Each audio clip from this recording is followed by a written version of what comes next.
Right, here we go.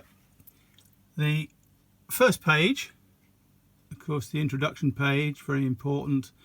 It's got all of the usual things on. It has the introduction itself, a plan of the exhibit you can see in the box in the middle, and the reference sources at the bottom and the left hand side, and then various items, particularly an archive piece, the specimen set,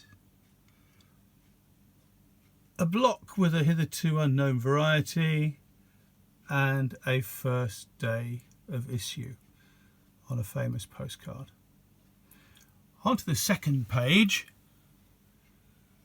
and we have the vignette plate blocks, because most of the varieties occur in the vignette. That's the middle bit of the stamp rather than the outside part.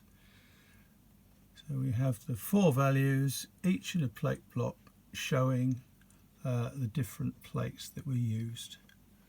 On to the third page, and you'll notice I'm using these double pages, which gives me a fair bit of scope for spreading things out.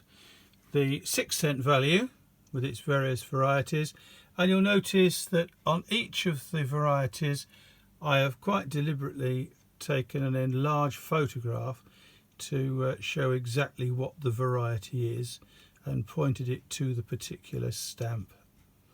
You'll also notice that there's an item at the bottom here which appears not to be attached.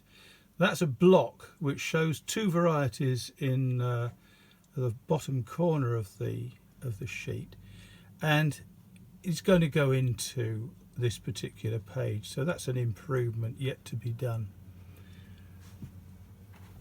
On the 4th page we're on to a series of unlisted varieties, ones that I found, or more often that Lachlan McCallum, member of the study circle, found when he was doing a study of this a few years ago.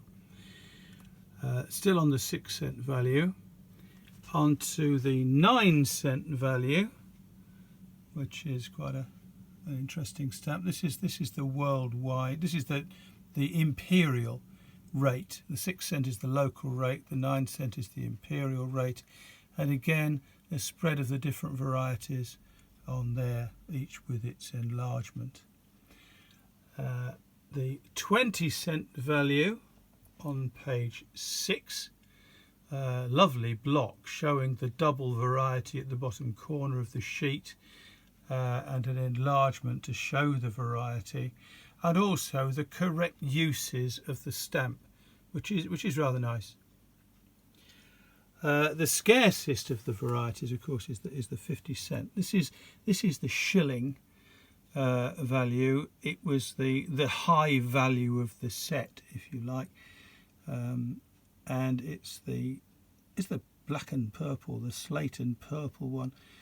Again, with one particular variety which I discovered, which is a plate floor rather than a vignette floor, with a big sort of accent over the E of Ceylon.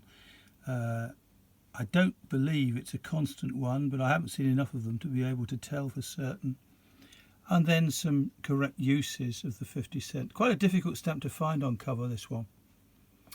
And then the final page, something a bit different. There are some famous forgeries of the centres of this stamp, and I've got a little study of the forgeries.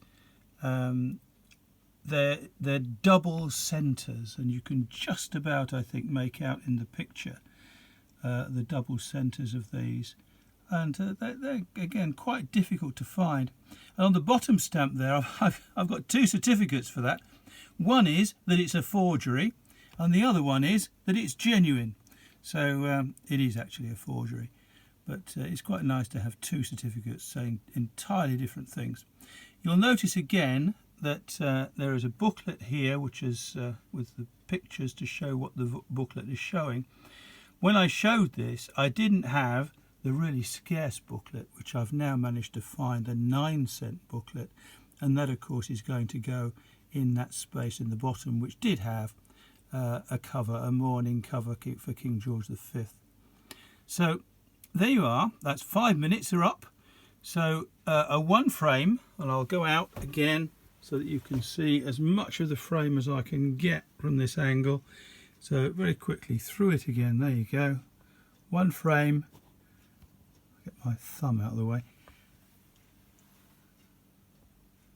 This fits one frame quite nicely. Silver Jubilee issue, King George V, the Ceylon stamp. This is the De La Rue printing, so you don't get the broken flagstaffs and the extra flagstaffs and things in this.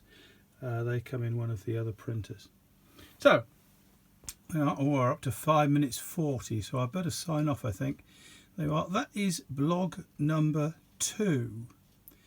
Oh, I have been asked, by the way, what is the ABPS? It's the Association of British Philatelic Societies.